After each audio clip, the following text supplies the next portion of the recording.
Hola, buenas tardes, ¿cómo están?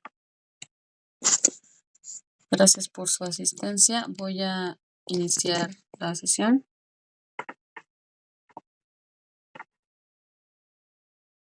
Bueno, es nuestra segunda sesión de la semana 2. Ya la sesión pasada ya abordamos algunos puntos. Hoy, el día de hoy la destinaré un poquito más a la parte,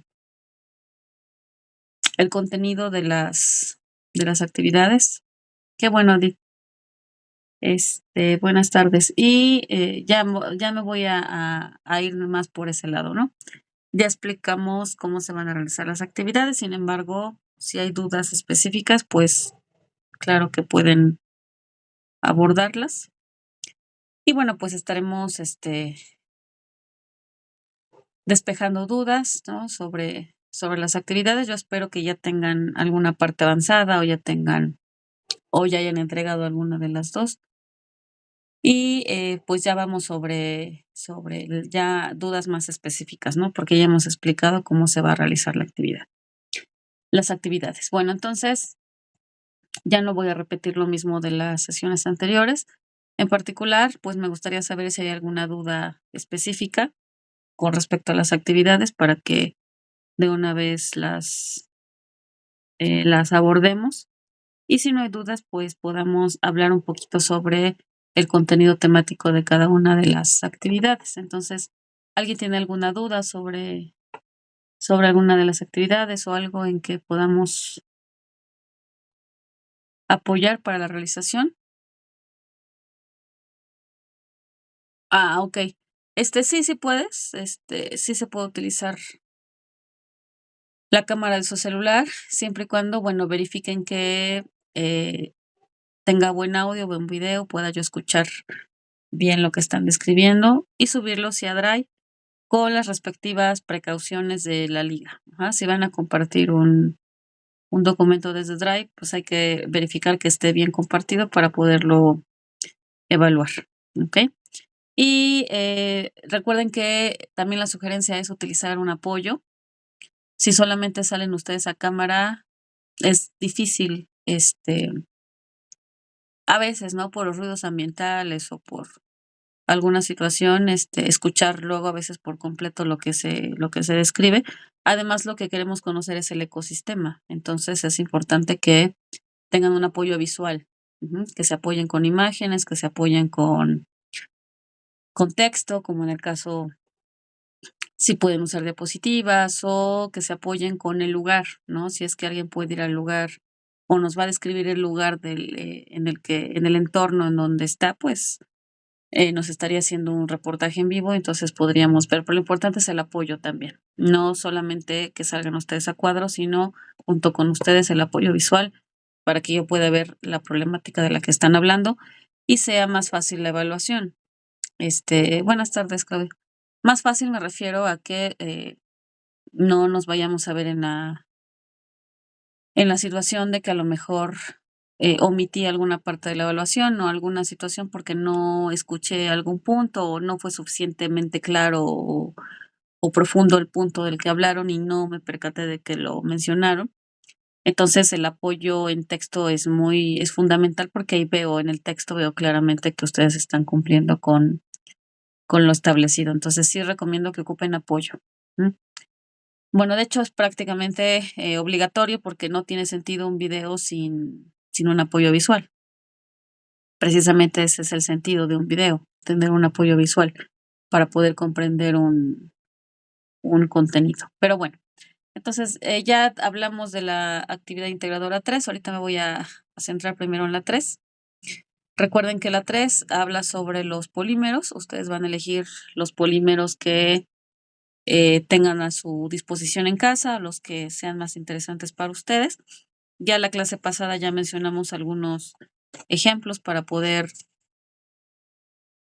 ustedes puedan elegir correctamente y asegurarse de que las moléculas que están eligiendo sean del tipo de los polímeros. Van a elaborar su tabla. Yo espero que ya tengan al menos, si no entregada la actividad, pues al menos ya iniciada y que ya tengan los polímeros que hayan elegido. Recuerden que todo hay que verificarlo. Hay que verificar si efectivamente el producto del que ustedes están eligiendo está elaborado con un polímero.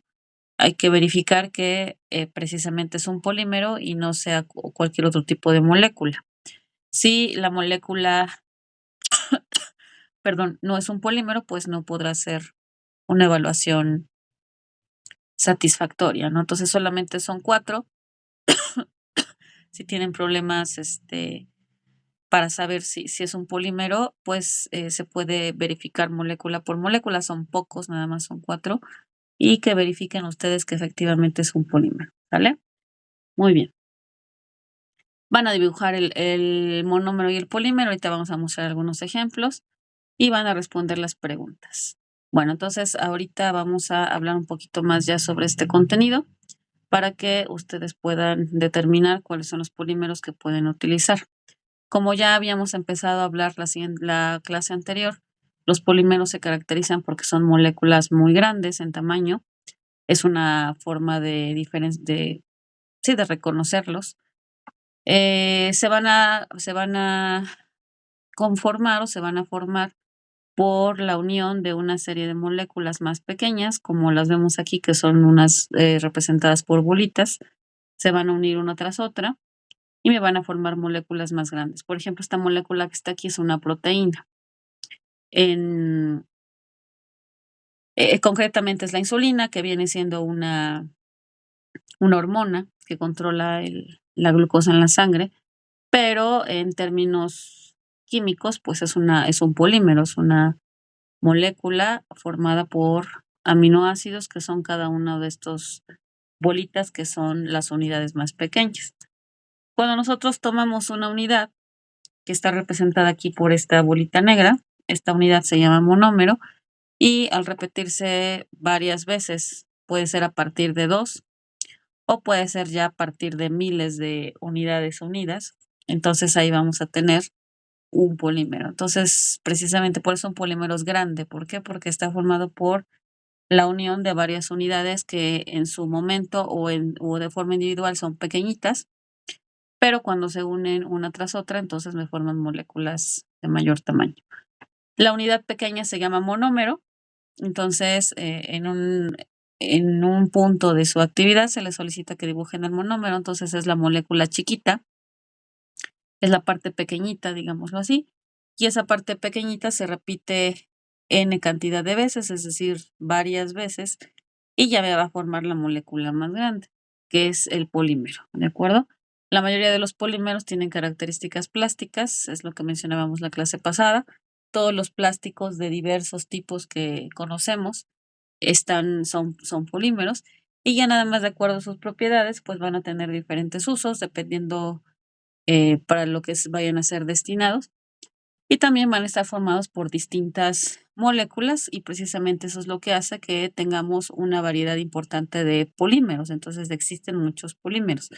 Opciones tienen muchas porque van a poder elegir muchos dentro de todos los polímeros que existen, ¿no? Los polímeros se pueden clasificar de diversas formas. Puede ser desde el punto de vista químico, puede ser una de las clasificaciones más sencillas es la clasificación por el origen. Esta es una clasificación de las más sencillas de entender, por eso tomé esta clasificación para que puedan observar qué tipos de polímeros podemos encontrar. Pueden ocupar los que quieran, básicamente los que son más comunes en el uso cotidiano, pues son polímeros creados de manera industrial. Estos serían polímeros sintéticos, y esos son los polímeros que nos causan problemas ambientales actuales, ¿no? De tanta eh, acumulación que hay actualmente de sustancias plásticas, de plásticos. Entonces esto nos ocasiona esos problemas ambientales relacionados con la acumulación de residuos. En el caso de esta clasificación según su origen, los polímeros pueden ser de 3 tipos. Tenemos a los naturales, a los semisintéticos y a los sintéticos. Los naturales son, como su nombre lo dice, son formados por algún ser vivo. Puede ser de origen animal, de origen vegetal o de origen mineral, por ejemplo. Aquí tenemos un ejemplo de polímero natural, que es el caucho. este es de origen vegetal, que quiere decir que un vegetal lo produce porque hay árboles de caucho. Este es un polímero que tiene características plásticas, es elástico, entonces es parecido a los plásticos, pero su naturaleza es de origen natural, es decir, se origina naturalmente. Dentro de los polímeros naturales también, por ejemplo, encontramos al almidón y a las proteínas, que son polímeros que son de importancia alimenticia para nosotros. Nosotros dentro de nuestra dieta consumimos almidón, por ejemplo, en las papas y en el arroz. Y consumimos proteínas, ¿no? Por ejemplo, en la carne, en el huevo, en la leche. Entonces, esos también son polímeros naturales. Y a nosotros, en este caso, pues nos servirían de alimento. Nuestro cuerpo también produce sus propios polímeros, como en el caso de proteínas, porque nuestro cuerpo también produce sus propias proteínas para poder realizar sus funciones. Todos esos polímeros naturales tienen la ventaja de que pues son degradados naturalmente por los ciclos naturales del tanto del cuerpo humano, si es que son producidos en el cuerpo o en el entorno. Entonces, esos no nos causarían problemas ambientales importantes. En el caso de los polímeros semisintéticos y sintéticos, sí, porque aquí ya hay intervención del hombre y estos productos que se van a producir de manera industrial, pues ya son de difícil degradación y eso pues nos estaría ocasionando problemas en el medio ambiente. Tenemos a los semisintéticos, como su nombre lo dice, una parte es natural y una parte sintética. Por se llaman así porque han sido modificados a partir de los naturales, es decir, tienen un origen natural, pero se les hace alguna modificación química a nivel industrial para darles algunas características especiales que mejoran su capacidad, ¿no? Para ciertas funciones de acuerdo para lo que se van a destinar. Tenemos, por ejemplo, el caucho vulcanizado. Ese inicialmente se utilizaba para producir llantas. Actualmente ya hay otros polímeros que se pueden utilizar para producir llantas, pero al inicio, cuando se empezó en el inicio de los autos, las llantas estaban producidas a partir de caucho volcanizado. Este caucho volcanizado es el caucho natural, que ya habíamos mencionado que es un polímero natural, pero ya tiene una transformación química. Entonces, al tener una transformación química, ya no tiene las mismas características que tiene uno natural.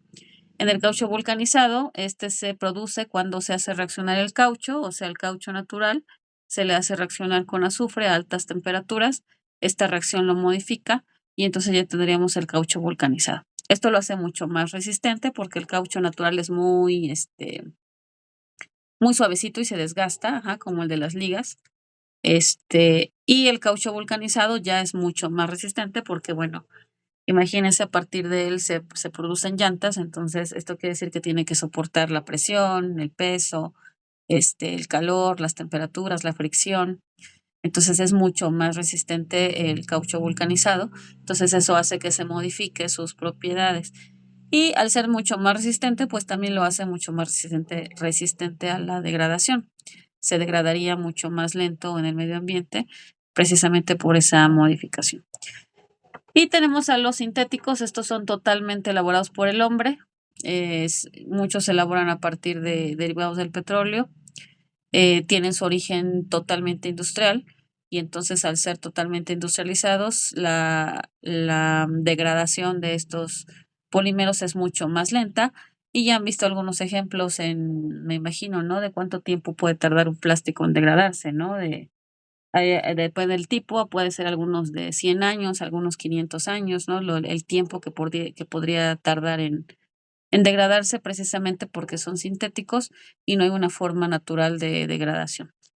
De esos hay muchísimos, los polímeros sintéticos son muchos, entonces pues de esos pueden encontrar muchos ejemplos en casa, en la cocina, en la ropa, en los productos en los envases de todos los productos, ¿no? Ya sea de belleza, de limpieza, de higiene personal. Todos estos son polímeros sintéticos. Por ejemplo, el polietileno, el nylon y el poliestireno son uno de los más conocidos y de los que tienen muchísimos más años de usarse. Hay otros más modernos, más nuevos. Finalmente se siguen buscando nuevos materiales para ser más resistentes se buscan materiales resistentes, ¿no? Ya sea al calor, a la fricción, a la presión, a la fuerza. Entonces se siguen creando más polímeros. Entonces, en realidad, en la actualidad existen muchos, ¿no? Tipos de estas sustancias. Aquí tenemos el ejemplo del caucho. Vean cómo originalmente es blanco. Entonces, obviamente es muy diferente al que tenemos en una llanta. Entonces, naturalmente es así. Pero cuando hay una modificación química, entonces se alteran sus propiedades y dentro de esas propiedades, pues también cambia la coloración. Así se vería y así abajo veríamos su molécula. Entonces lo que ustedes tendrían que dibujar es algo así parecido. Por ejemplo, si quisieran ilustrar el caucho, sería esto. Podemos ver que cada una de las unidades se repiten. Pueden ver el patrón de repetición. Ajá, y entonces podemos ver que se repite. Aquí tengo una unidad. Aquí en medio tengo otra unidad y aquí en medio tengo otra unidad. Entonces, aquí en esta imagen estaríamos viendo 3. Sí, así como lo ves aquí, Verónica, sí es natural. Ya cuando lo modifican con la vulcanización, entonces ya es caucho vulcanizado. Ahí ya se le llama semisintético porque ya no es totalmente natural, sino que ya tuvo una modificación. Ujú. Pero químicamente hablando, sí, se vería así, ¿no? ¿Sale? Entonces, aquí tenemos algunos ejemplos. Creo que los había mostrado la clase pasada. De todas formas, ustedes tienen mucho de dónde elegir. Si no, si van a utilizar otro que no hayamos mencionado, ¿no? En alguna de las sesiones, pues pueden solamente, como decíamos, pues nada más verificar que la molécula que ustedes van a abordar es un polímero y ya si investigaron que sí es un polímero, pues entonces no hay problema en utilizarlo. ¿De acuerdo?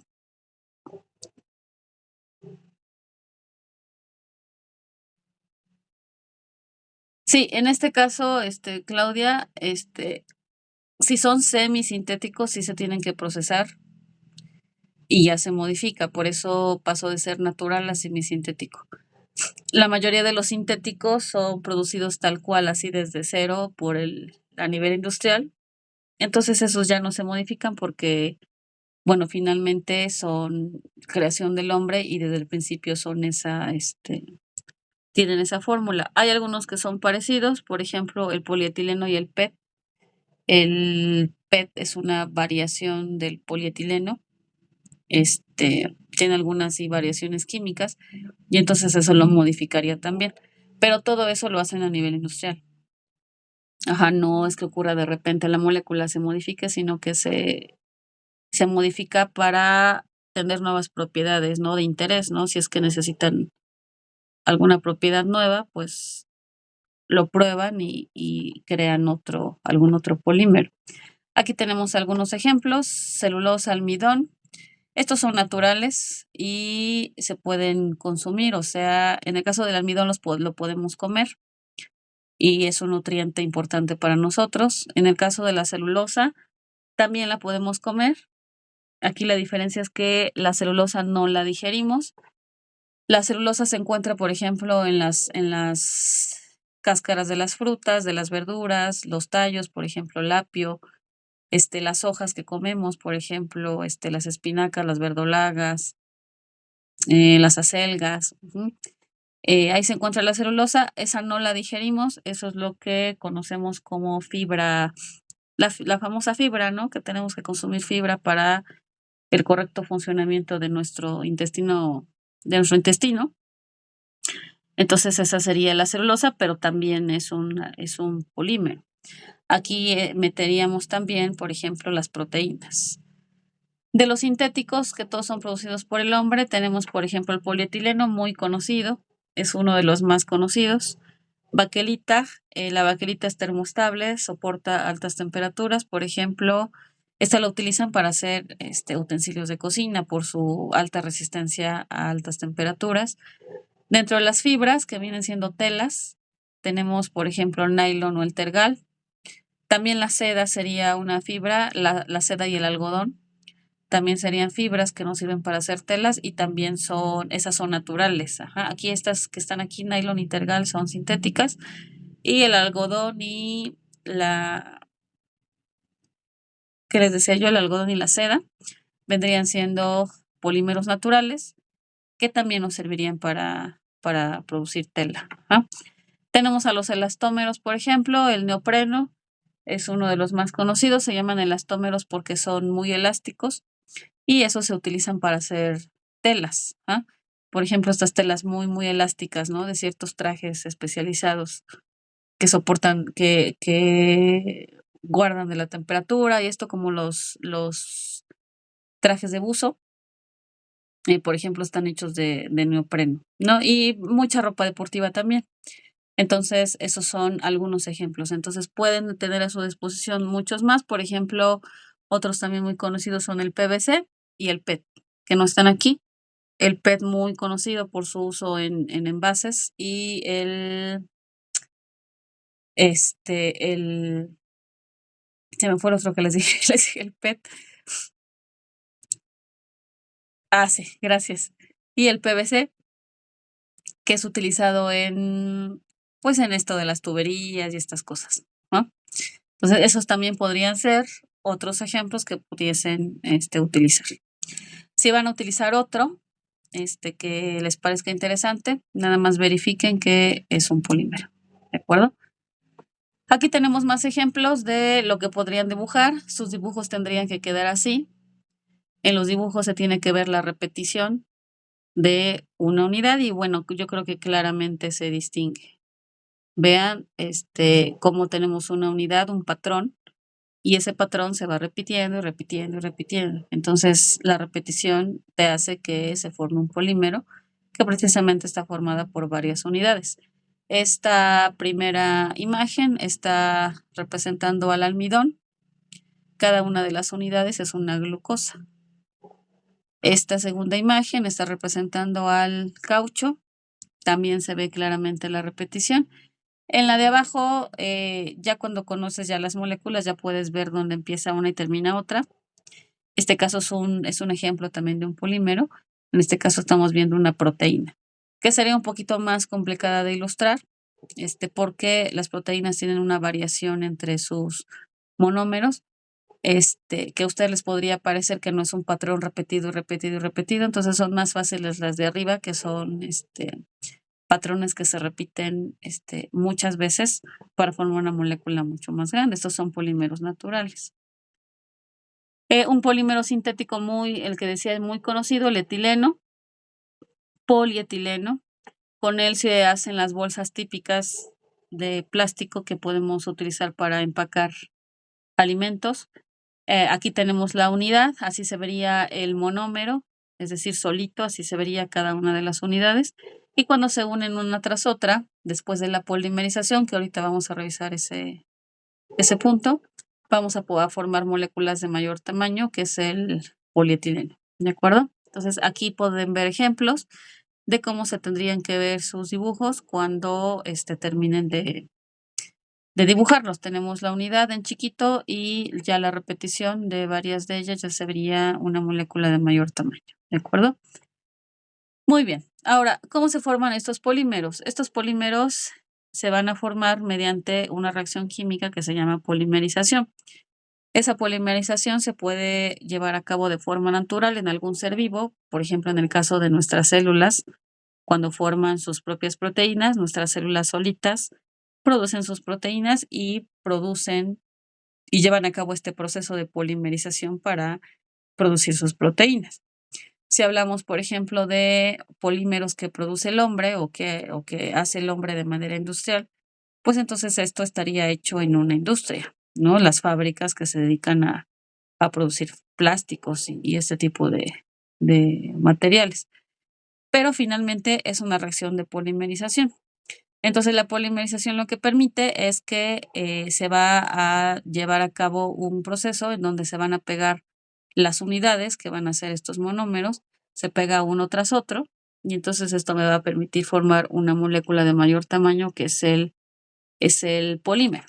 Entonces los monómeros se van a ir uniendo mediante enlaces químicos. Recuerden que en química todo es por enlaces, entonces para poder unir algo necesitas unirlo mediante enlaces químicos. Y entonces esta polimerización precisamente es que se formen los enlaces químicos necesarios para formar moléculas de mayor tamaño, que son los polímeros. Tenemos dos tipos de polimerización solamente, entonces en su actividad no vayan a involucrar otro tipo de polimerización. Se pueden encontrar alguna variación dependiendo del polímero del que vayan a investigar o de la fuente de la que vayan a investigar, porque en algunas fuentes ya te especifican, ¿no? Industrialmente ya de qué forma lo hacen, entonces puede haber que se encuentren con otro tipo de polimerización, pero en realidad las únicas formas de polimerización son dos. Son esta que está aquí por adición y por condensación. Entonces en su tabla tiene que estar o una o la otra nada más, no ninguna otra variedad. Para que yo pueda tomarlas como correctas, tienen que mencionar si es por adición o por condensación.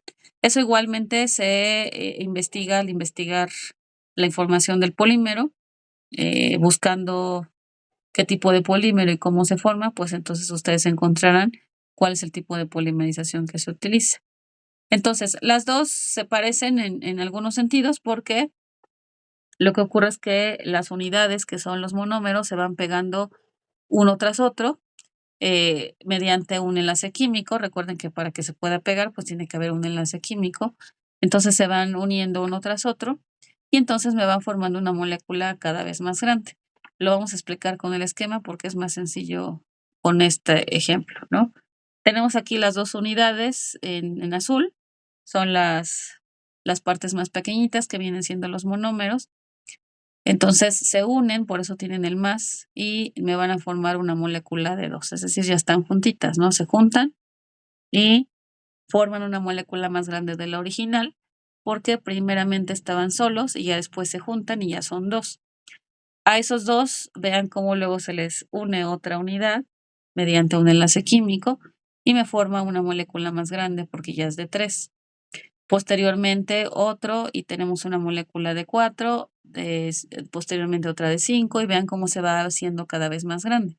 Si seguimos este proceso, una tras otra, vamos a poder tener hasta miles de unidades ahí pegadas, ¿no? Pero pues no es el caso porque no vamos a mostrar el ejemplo de cuántas miles de unidades podrían estar pegadas, ¿no? Aquí el proceso es el mismo, se van formando productos cada vez más grandes, porque precisamente el polímero se trata de que sea una molécula de mayor tamaño. Y al final vamos a tener una molécula grande formada por varias unidades pegadas que ya va a tener una funcionalidad, ¿no? Por ejemplo, pues si es una proteína, pues ya va a tener una función en el organismo. Entonces, eso es un tipo de polimerización por adición. Como su nombre lo dice, adición significa sumar. Entonces aquí solamente se van pegando uno tras otro las unidades y van formando unidades más grandes. Tenemos el otro caso que es la polimerización por condensación. Si observan el esquema es muy parecido, solamente tiene alguna pequeña diferencia. Aquí podemos ver que tenemos a los monómeros, vean cómo aquí están en verde. Cada una de las bolitas es un monómero. Vean cómo se unen los dos y entonces a partir de dos que estaban separados, ahora tenemos dos unidos y entonces nos forma una molécula más grande. Pero vean cómo vamos a tener esta bolita amarilla que está acá. Esa bolita amarilla está representando un residuo, digámoslo así, o de forma correcta se le puede llamar un subproducto. Entonces, ¿qué quiere decir? Que para que se pueda formar el enlace entre los dos monómeros, se tiene que liberar un subproducto muy pequeño, es una molécula, que la mayoría de las veces es agua, puede ser dióxido de carbono, puede ser ácido clorhídrico, se libera, se suelta, y vean cómo cada vez del proceso, es decir, cada vez que se une un monómero nuevo, se va liberando una molécula pequeñita, que es este subproducto amarillo. Entonces, esa es la diferencia entre una y otra, la diferencia básica. En no se liberan residuos o subproductos, sino que los monómeros se pegan directamente. Y en esta sí se observan residuos o subproductos, que son las bolitas amarillas. Cada vez que se forma un enlace, se va formando un subproducto. Ajá. Entonces, esas serían las dos tipos de polimerización. Y para cada polímero se va a utilizar o una u otra. Entonces, de acuerdo al polímero que ustedes hayan elegido, pues tienen que verificar qué tipo de polimerización. Y eso, bueno, pues es parte de la investigación que tienen que realizar. Muy bien. ¿Alguna duda hasta acá?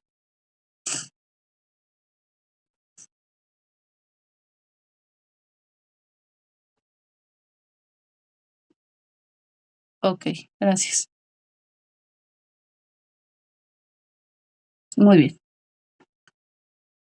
Y para que no se equivoquen, ya habíamos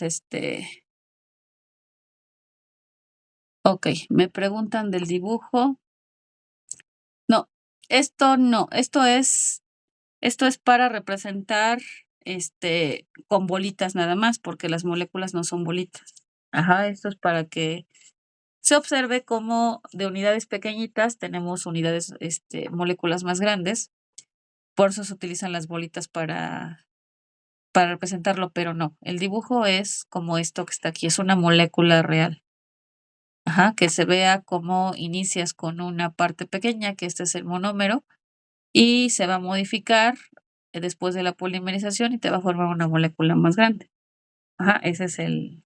Sí, estos solamente son para representar, para explicarlo, pero no es esa no es una molécula. Bueno, ya la clase también, la clase pasada también ya habíamos mencionado los que no son polímeros para que no caigan en ese error. Estos no son polímeros para que no los utilicen. Son ejemplos que no son polímeros. Por ejemplo, el agua, el ácido clorhídrico, la sal, esta es la sal común o cloruro de sodio, y este es el dióxido de carbono. Hola, Mari Carmen, buenas noches. Sí, no te preocupes. Vean cómo son moléculas chiquitas y una de las características que acabamos de mencionar es precisamente que los polímeros son moléculas grandes porque hay una repetición.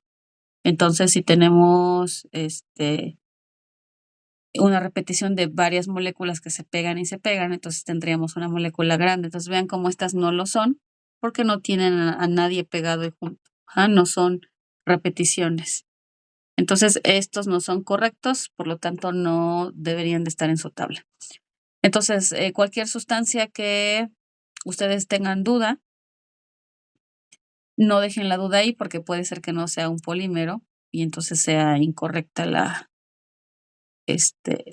molécula que están mencionando. Entonces, hay que investigar por individual si cada una de las moléculas que van a incluir es un polímero, ¿de acuerdo? Muy bien. Entonces, con eso ya revisamos también la gráfica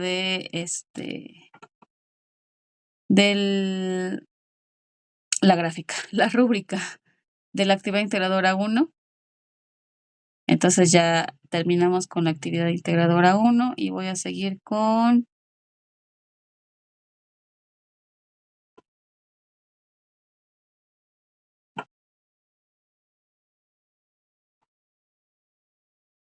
la actividad integradora 4, ¿de acuerdo? Muy bien, entonces la actividad integradora 4, en la actividad integradora 4 ustedes van a trabajar con lo que es el ecosistema.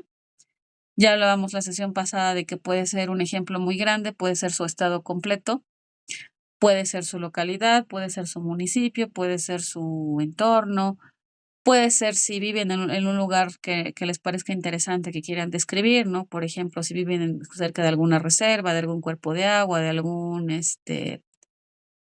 pues de muchos ecosistemas, ¿no? Nos hablaban precisamente en la sesión pasada de las zonas desérticas, también son ecosistemas. Ajá, entonces, si tienen algún entorno específico del que quieran hablar, pues adelante. Finalmente todos son ecosistemas.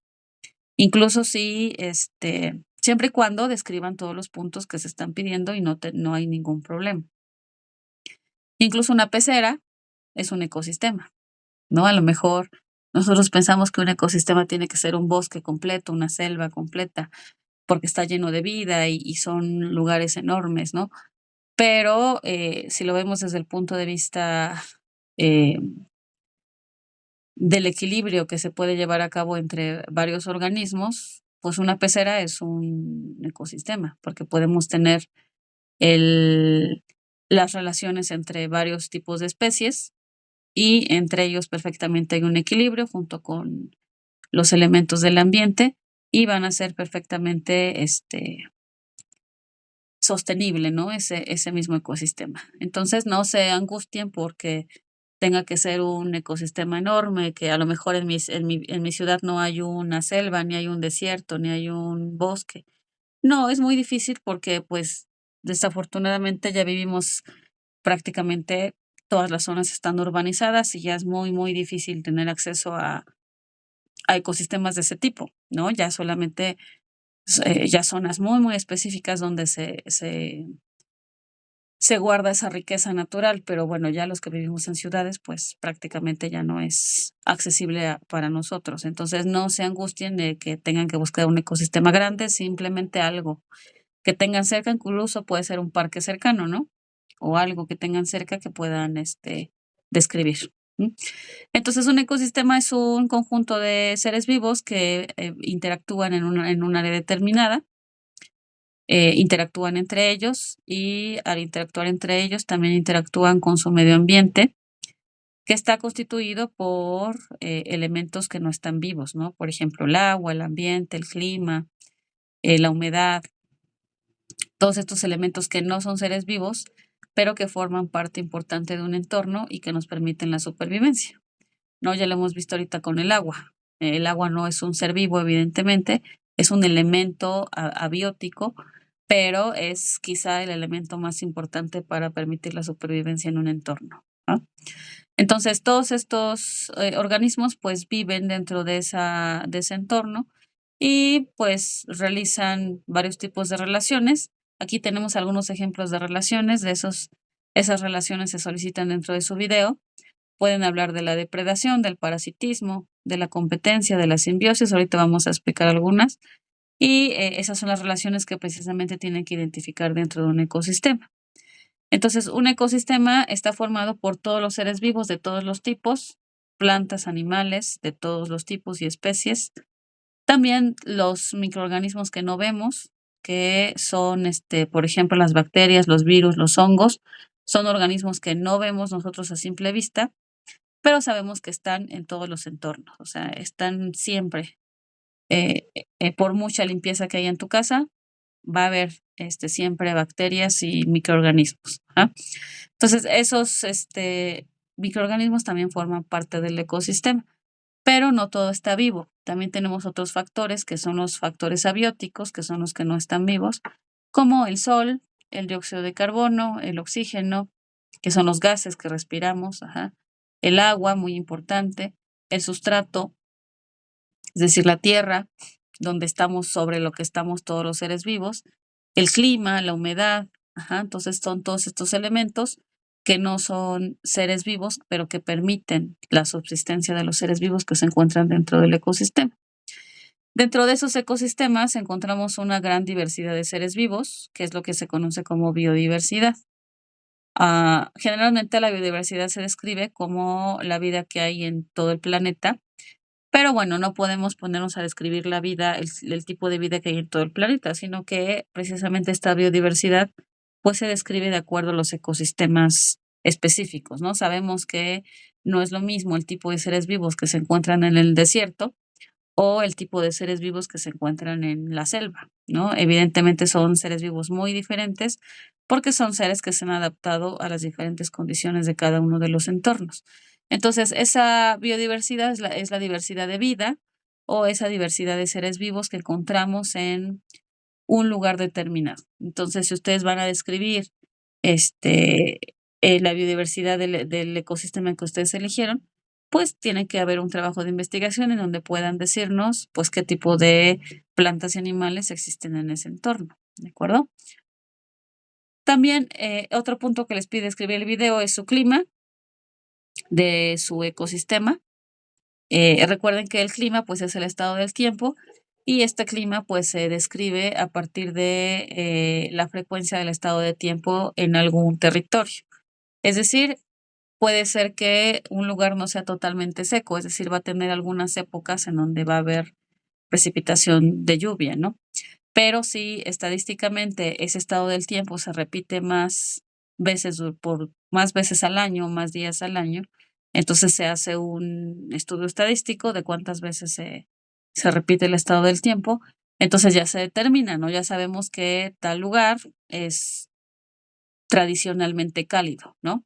Puede haber alguna variación en algún momento del año, sí, pero la mayoría de los días del año, pues, es muy caliente, ¿no? O tal lugar es húmedo, ¿no? Sabemos que hay lluvia. No significa que todos los días va a llover, pero típicamente la mayor parte de los días del año está lloviendo. Entonces, así se determina el clima. Entonces, esto igual, si van a hablar de su entorno, pues, a lo mejor eso lo percibimos, ¿no? Cada uno de nosotros sabemos cómo es nuestro municipio, nuestra localidad, sabemos qué tipo de clima tenemos, pero bueno, también lo recomendable es investigar, hacer una investigación adecuada para saber qué tipo de clima se encuentra en esa zona que vamos a describir. Bien, dentro de ese ecosistema hay una serie de interacciones. Estas son, también se le puede llamar biocenosis o relaciones interespecie. Dentro del video se les solicita que reconozcan algunas relaciones que ocurren dentro del ecosistema que van a describir. Hay veces que es difícil porque, bueno, nos imaginamos animales grandes como los que vemos aquí en las imágenes. Entonces, bueno, esto es algo que obviamente no vamos a ver dentro de nuestro entorno, ¿no? Que es un entorno urbano. Pero si somos observadores y nos ponemos a ver, lo que está cercano, pues hay aves, ¿no? Tenemos aves, tenemos insectos, ¿no? En algunas zonas que a lo mejor no son tan urbanizadas, que todavía tienen otro tipo de, este, de de ecosistemas un poquito más naturales, podríamos encontrar incluso, pues, animales de granja, ¿no? Vacas, caballos. Entonces, podemos tener no esperemos encontrar animales de este tipo en nuestros entornos porque, pues, no los va a haber. Pero sí podemos observar la interacción de los insectos, por ejemplo, con las aves, las abejas, ¿de acuerdo?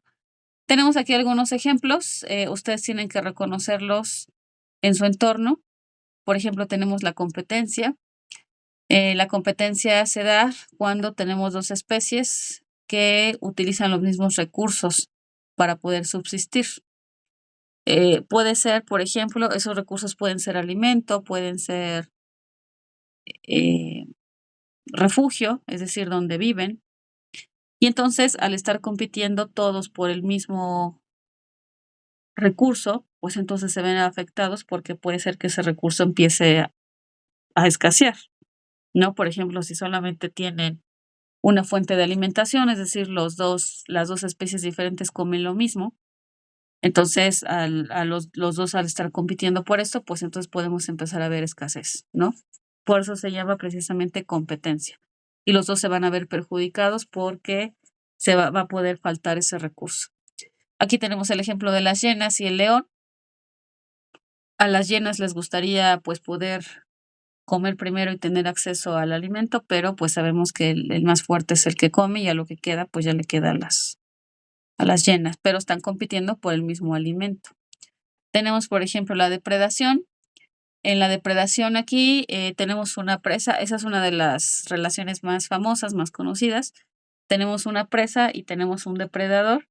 Esta, pues, si han visto sus, documentales, ¿no? Por ejemplo, de National Geographic o de algún documental de la vida, salvaje o la vida silvestre, sabemos que el depredador, pues, generalmente son felinos o los animales, pues, más fuertes, que son carnívoros, y entonces estos, pues, se comen a un animal, desprotegido, que generalmente son, herbívoros, ¿no? Entonces, aquí tenemos al depredador, que sería este felino, y a la presa, que sería, este este otro animalito, y uno de ellos se ve perjudicado porque, pues, obviamente va a perder la vida por la caza del depredador.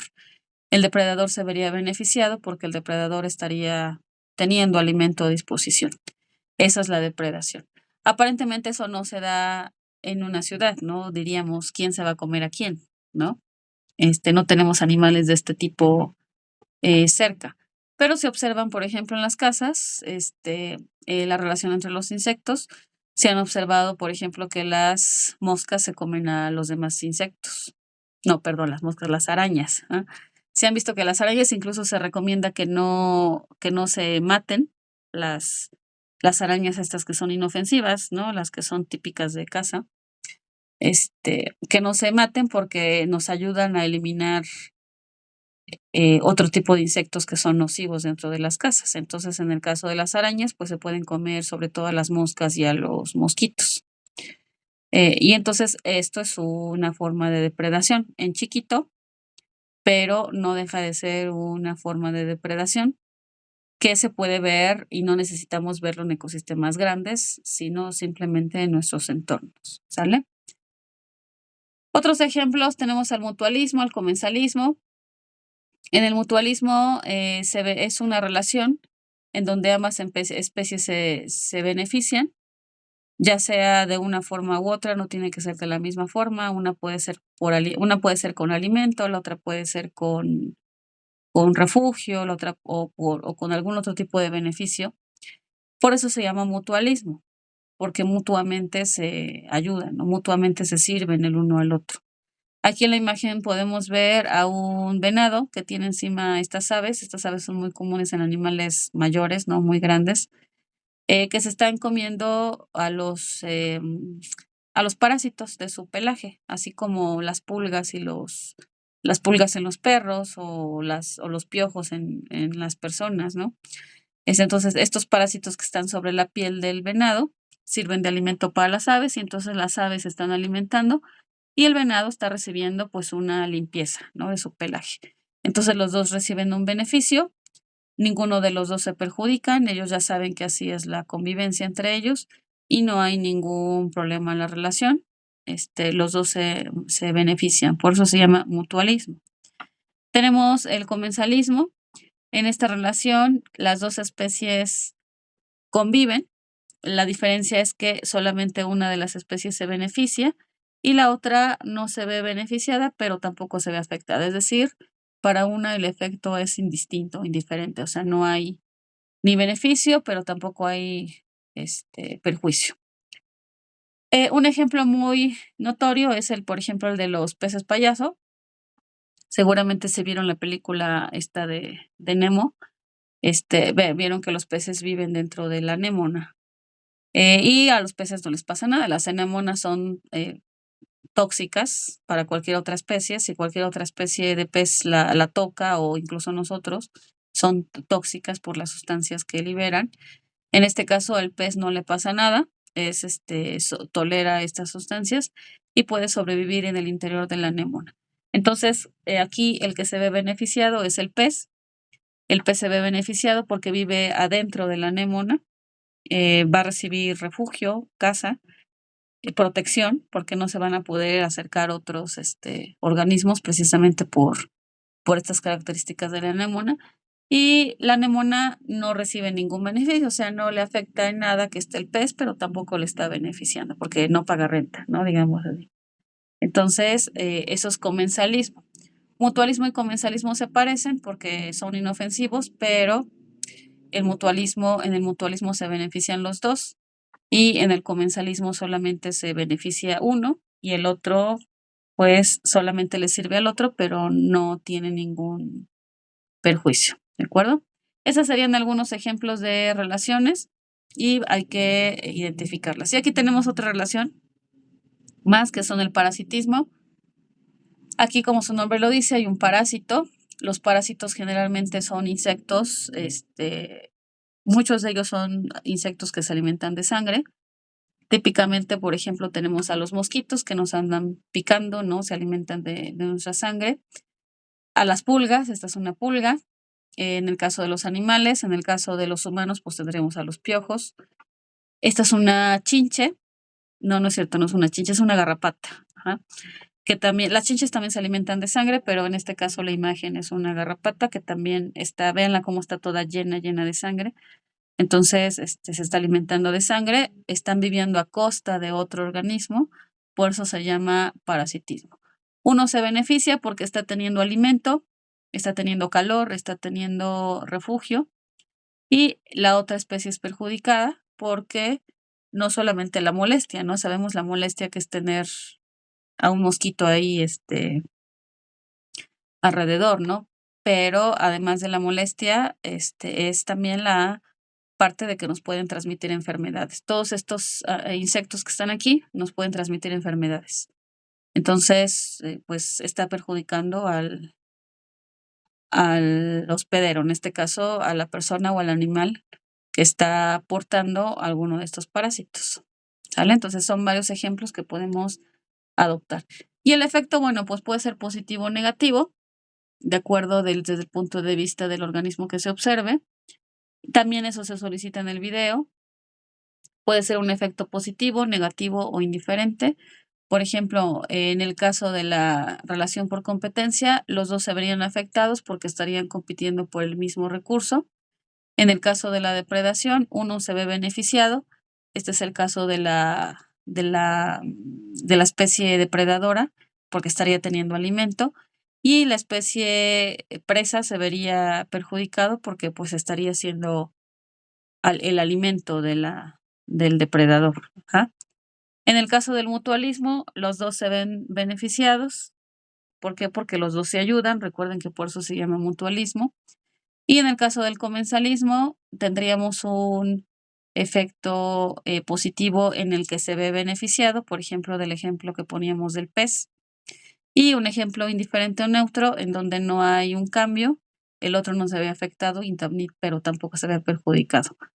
Aquí, estos dos ejemplos que vemos aquí son de mutualismo. Las dos especies se ven beneficiadas. Una de las relaciones muy conocidas y más valoradas en el entorno, pues es la de las abejas y los flores, por la polinización. Ambos se ven beneficiados. La abeja se ve beneficiada porque obtiene polen para producir su miel, para alimentarse. Y tenemos a las flores que se ven beneficiadas porque estaría llevando a cabo la reproducción. La abeja estaría favoreciendo la reproducción de la planta. Entonces, ambos se ven beneficiados y entonces aquí tendríamos una relación muy conocida de mutualismo y es una relación que también podemos ver en nuestro entorno, ¿no? Muy bien, ¿alguna duda hasta acá?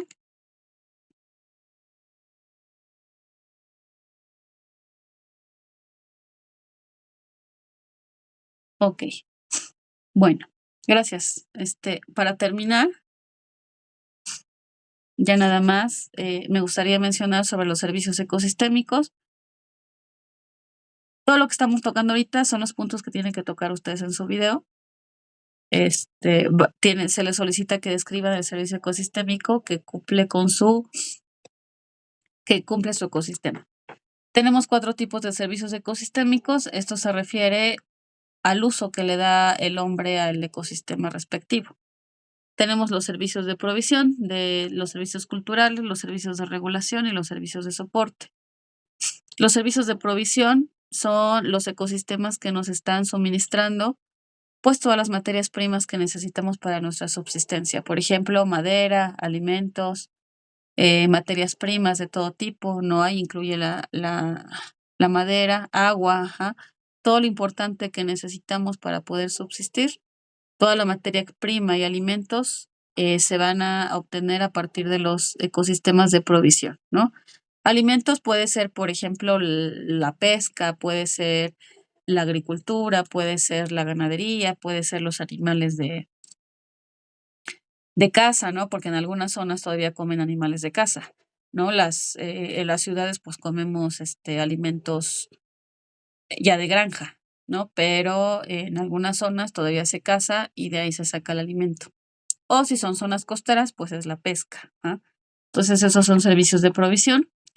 Los servicios culturales, estos son los servicios a los que cualquiera de nosotros tenemos acceso. Es a donde vamos, por ejemplo, a correr, donde vamos a algún curso, donde vamos a yoga, donde vamos a donde llevamos a los niños a que anden en bicicleta, a que jueguen, a que entonces estos servicios culturales son para la recreación, para ciencia y educación, para la información cultural y artística, espiritual e histórica, podemos incluir también el deporte. Entonces, a estos servicios culturales, pues todos tenemos acceso. Yo supongo que en cada estado hay algún lugar conocido por el acceso a este tipo de actividades, ¿no? Entonces, ese es un tipo de servicio también, que es el servicio cultural. Tenemos los servicios de regulación. En esos ecosistemas se utilizan para hacer ajustes en los procesos de los ecosistemas, por ejemplo, la regulación de gases, de clima, de agua, tratamientos de desechos, por ejemplo, tratamientos de agua, ¿no? Pueden ser estos ecosistemas en donde este, se, se recolectan desechos, por ejemplo, orgánicos, y se prepara composta, o tenemos estos en donde se hacen tratamientos de agua a lo mejor no para potabilizarla, pero para que el agua no esté tan contaminada, porque hay veces que vienen las fuentes de agua muy contaminadas por el contacto con la industria. Entonces se le hace algún tratamiento al agua para que no sea potable, porque no se va a lograr la potabilización, pero al menos que sea mucho menos contaminante de lo que ya venía. Ajá. Esos son los sistemas de regulación. Y tenemos a los sistemas de soporte que son necesarios para los demás y para dar sostenimiento a los demás servicios ecosistémicos. Por ejemplo, tenemos en donde se ocurre la polinización, en donde hay controles biológicos, donde hay biodiversidad, formación del suelo, producción primaria. Por ejemplo, un ejemplo de servicios de soporte son las famosas reservas ecológicas, en donde se guarda, ¿no? Una parte importante de la biodiversidad. Son zonas en donde la biodiversidad es muy rica y entonces se guarda para conservarla. Por ejemplo, en la zona del sur, ¿no? En Chiapas, por ejemplo, hay una reserva natural muy importante. También no me acuerdo si en el norte hay una, pero no me acuerdo cómo se llama. Bueno, hay varias zonas y entonces, esos son, por ejemplo, las reservas naturales son un servicio de soporte. Van a identificar qué uso le dan a ese ecosistema del que ustedes van a hablar y van a mencionar si es de provisión cultural, de regulación o de soporte. ¿De acuerdo? De eso se trata el servicio que presta su ecosistema. Ah, sí, pero sí, no te preocupes, o sea, vas a elegir uno. O sea, no se trata de que los encuentres todos, se trata de que de lo que tú elegiste sea compatible con alguno de esos. ¿Ah? Así es. Sí, solo para un ecosistema. Así es, solo para su ecosistema. No tienen que hablar de todos. Son los tipos que hay y ya nada más ustedes eligen el que se parezca al suyo. ¿De acuerdo? Bueno, muy bien. ¿Alguna duda hasta acá? Les recuerdo de las referencias para que no, ya tratemos de disminuir estos problemitas de la referenciación. Entonces, bueno, sería la recomendación revisar muy bien el manual y generar de acuerdo al manual las referencias. ¿Sale? Bueno, entonces, si no hay dudas, pues entonces estaríamos viendo la siguiente sesión, que sería miércoles. Que tengan un buen fin de semana. Nos vemos, descansen, nos vemos el miércoles, ¿sale? Buenas noches. Buenas noches.